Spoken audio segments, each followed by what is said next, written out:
what's up, guys? Kool-Aid here. Just Welcome to this week's installment of Attack of the Stats, the series where you guys pick a loadout and I do my best to see what kind of stats I can pull using your suggested loadout over your allotted amount of games. This week's episode is going to be a little bit different, obviously, because it has been Shotgun Week, and I am going to be using an entire week's worth of stats, obviously all using a variety of different types of shotguns over different game modes. So there is going to be a lot of stats to play with this week. However, since there is no suggested loadout for me to talk about this week, I'm just going to kind of recap Shotgun Week. First of all, I want to say I've had a ton of fun. Having not used shotguns for quite a while prior to actually starting Shotgun Week, I was kind of fiending for some shotgun play, and I definitely got my fix this week. In fact, I'm pretty burnt out on shotguns, to be honest with you, and it's gonna be nice to just get back to some guns that I can actually hold on the trigger if I have to, instead of just all this semi-auto that I've been playing with all week. But anyways, I did a lot of commentary this week. I did just about one every night, along with weekly highlights yesterday. And in fact, I actually still have a bunch of stuff still saved that I haven't even used yet. I tried not to use any of my commentary play in weekly highlights yesterday. Actually, I could have probably made weekly highlights a lot better if I had used some of the stuff that I had already used in commentaries, or some of the stuff that I actually have saved still for future commentaries. But since I didn't get everything in this week, you're probably going to see a few more shotgun commentaries over the next couple weeks, just of stuff that I have saved. Also, there are like 3 clips that I saved that I didn't use for anything this week that are just going to be used in future montages, and those were probably my 3 best clips of the week. That's why I saved them. And it's not like I want to surprise. I kind of said it. I want to surprise people with them when I put them in a montage. It's not that. It's just that I don't want to reuse material over and over. So, if I use them this week, I probably wouldn't reuse them in a future montage. But I felt they were good enough to be featured in an actual, montage that I put some editing and some time into. So that is why I saved those few clips. But anyways, let's kind of talk about shotguns as a whole. The best setup for shotguns, and I think most people would agree with me on this, is going to be pump actions with slugs. They offer the most variety, and they're still pretty easy at very close quarters. Some people don't like that you have to get direct hit with the slugs. They would rather have a little bit of spread. But the little bit of spread in this game is so weak. And shotguns using scatter shot are just so weak. If you don't get a direct hit anyway, you're probably not going to get the kill, so it's going to end up taking you 2 shots. So to me, there's just really not a point in using the flechette or buckshot over a slug. Now, that's not to say that the flechette and buckshot aren't good and you can't have good games with them, especially like on TDM maps and close quarters maps, conquest domination, that sort of thing. You really can. It's just, if you can aim well, and this is how I'm going to break this down. If you can aim really well, you're going to get the best use out of the pump actions with slugs. If your aim is not so good, you might get a little better use out of the semi-autos, using flechette or buckshot. If your aim is really bad, then you're going to want to roll with the fully autos. I mean, that's just kind of how I break down shotguns. And that's not to say that if you use a semi-auto or a fully auto, you have a bad aim. That's just, to me, how I would break down to get the best use out of the shotguns. Also, to break down the ammo real quick, pump actions, I would definitely recommend the slugs. Almost every circumstance, to me, a slug is better, even at close quarters. However, the flechette is not a bad option either, and it could actually be a lot of fun on the smaller maps. If you find clumps of enemies, you get a lot of penetration, a lot of collateral kills with flechette. So there are certain circumstances where flechette is going to be better. However, 90% of the time, slugs are going to be your best friends with the pump actions. As for semi-autos, I would recommend flechette in most cases. However, in the real tight maps like Danya Fortress, or even smaller or even maps like Noshar, which is pretty small, even though it has some big openings, if you are going to be running around the middle, certain circumstances like that, the buckshot is probably going to be your better option for getting more one-hit kills. On the fully autos, I would recommend using flechette all the time. I've used buckshot in them; it's not too bad. However, it seems like flechette just seems to cause more chaos, and that's pretty much the whole point of doing the fully autos. You know, especially if you're going to be using them on maps like, say, like 64-player Metro. That's where I've gotten most of my fully auto shotgun kills. Flechette is just absolutely hilarious on those maps. You know, running into giant clumps of enemies. You're going to be hitting like four guys at a time if you're holding down the trigger. So I would recommend Flechette in that. I wouldn't recommend slugs with any of the semi-autos or fully autos. If you want to use slugs, you might as well use a pump, because you're going to end up shooting people 2 or 3 times with semi-autos with a slug. And you know, why shoot a guy 2 or 3 times when you can just use a pump and shoot him once and serve the same purpose? And frag rounds, don't ever use them in any circumstance unless you're just trolling or looking to challenge yourself, because they are just really, really bad. They really serve no purpose in this game anymore. I'm not even sure how DICE thought that, you know, first when they put them in the game, what were they thinking? And then second, when they nerfed them, how were they thinking that anybody would ever actually use them again?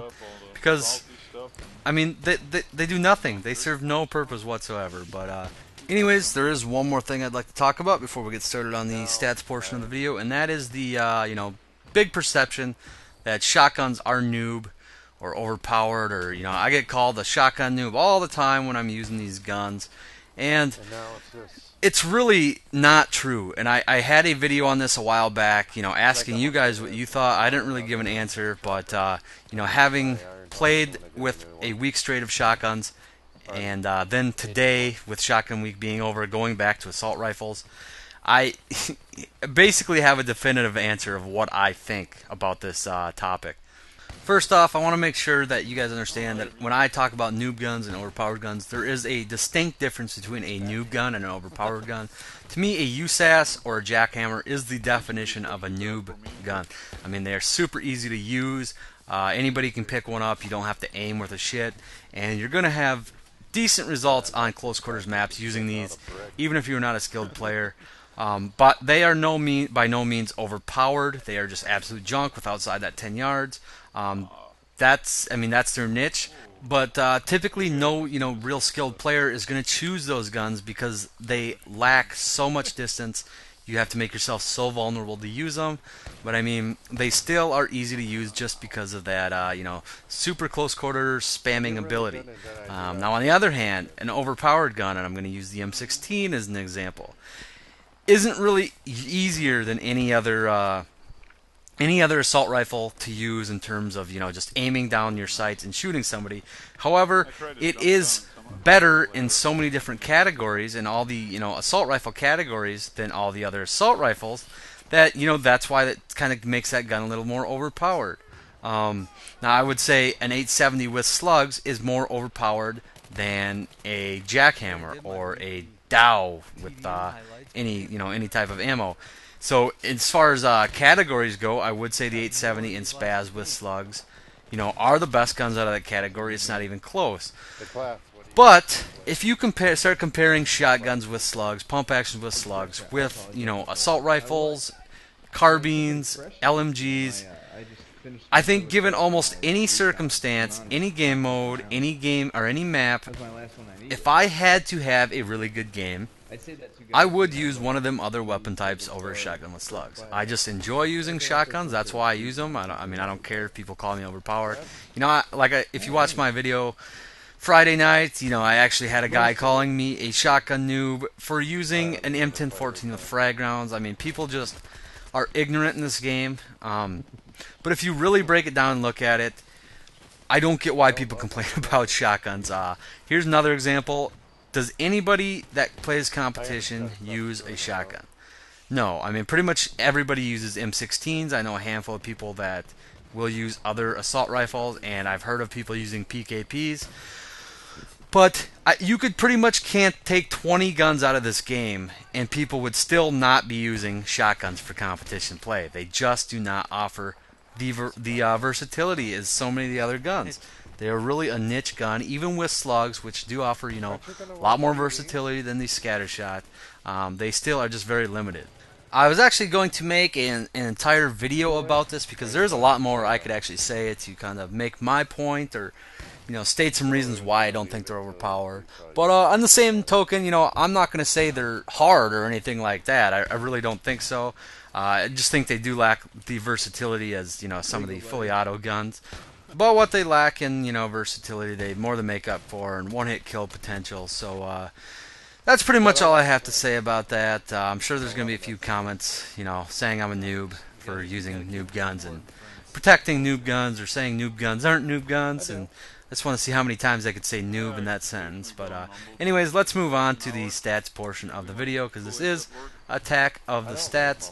And let's start off with score per minute. And this is the first time we've got to use score per minute since the very first episode. Mainly because I don't get enough games in for score per minute to calculate, but over the course of this week I did get 14 hours and 16 minutes of gameplay in. Over that allotted time, I did run a 1,274.32 score per minute. I guess they have fractions in there now since the last update. So almost a 1,300 score per minute. Now that's playing mostly TDM and close quarters, conquest domination.